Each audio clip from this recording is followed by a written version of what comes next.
Coming back to the immigration executive order that's coming, does the president still stand by what he said last year when he said, quote, "I am not the emperor of the United States. My job is to execute laws that are passed"? Is that still operative? Absolutely. Not a king either. That's right. Because he was asked very specifically about the idea of expanding the deferred action executive order for the Dreamers to their parents. And he said September 17th of last year, Telemundo, very clearly, if we start broadening that, then essentially I would be ignoring the law in a way that would make it very difficult to defend legally, so that is not an option. Is that still operative when the president said specifically that expanding the DACA executive order is not an option because it would be ignoring the law? Does he still believe that?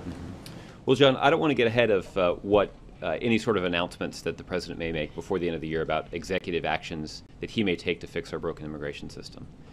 Since this interview aired, the president did direct the Attorney General and the Secretary of Homeland Security to conduct a review of the law to determine what, if any, authority he could use to try to fix some of the problems that House Republicans have refused to address. So this is something that has been under consideration for some time by the Attorney General of the United States and by the Secretary of Homeland Security.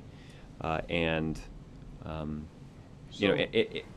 just to be clear, so you're saying that this is no longer operative because we've had a review. So when the president said that expanding DACA to apply to the parents of the Dreamers, for instance, would be broadening and essentially ignoring the law in a way that would be difficult to defend legally, that it's not an option, that statement is no longer operative?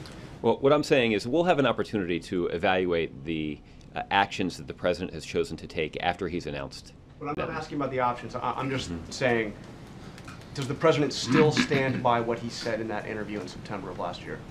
Well, John, obviously there are some things that have changed about this. Yeah. Well, it's not. Obviously, there have some things that have changed, right? We have been in a situation where the president has ordered a broader, in-depth review of the existing law to determine what sort of executive authority does rest with the presidency to determine what kinds of steps he could take on his own.